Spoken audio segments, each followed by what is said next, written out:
Pagkakaisa at pagtutulungan para sa magandang kinabukasan. Narrator, Sian Jun, Papa, Kelly, Mama, Rian, Anak, Lance, magkakaibigan, Ricky at Ira. Ang isang tahanan ay tinatatawag na tahanan kung walang nakatayong pamilya nagmamahalan. Matatawag nga bang tahanan ang isang pamilya na walang pagmamahalan? Tunghayan po natin ang payak na istorya na ito na nagpapakita ng pagkakaisa at pagtutulungan ng magkakaibigan para sa kapakanan ng kanilang kaibigan. Ma, Pa, nakuha ko na po yung report card ko. Ang total average po ay 80. Natutuwa po ba kayo? 80 lang? Sa tingin mo nakakatuwa ang grades mo? Mataas naman po yung 80, Ma. Wala namang inataak yun! Wala kang nagagawang mabuti sa pamilya natin. Buwan mo ka mo! Kinabukasan sa kanilang paaralan, napansin ng magkakaibigan na sina Ricky at Ira na tila malungkot sila. Lance, bakit malungkot ka? Oo nga, may problema ka ba?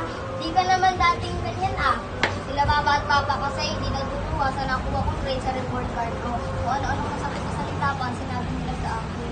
At napagbuhatan pa ako ng kamay ni Papa. Sa bawat problema ay may solusyon. Hayaan mo at kakausapin namin sila Tito at Tita. Sasabihin namin na nag-aaral kang mabuti. Sige na lang, samayin tayo. Kinabukasan, habang susunduin si Lance ng kanyang mga magulang ay lumapit ang magkakaibigan. Kailangan makausap natin ang parents ni Lance. Oo nga, pero paano natin magagawa iyon?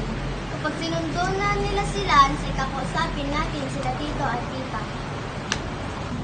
Nang makauwi ang mag-anak, nag-usap ang magkakaibigan. Excuse po, Tito, Tita. Maaari pa ba namin kayo makausap? Nag-aaral po si Lance ng mabuti. Kaya sana po huwag kayo magugal sa kanya.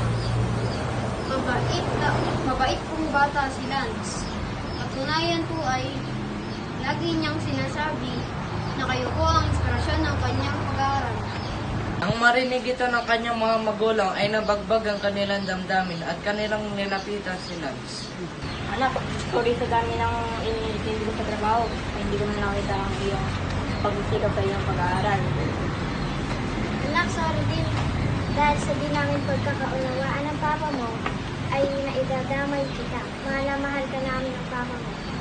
Maraming salamat po, Pa, Ma, at nakita niyo rin ang pagsisikap po sa pag-aaral.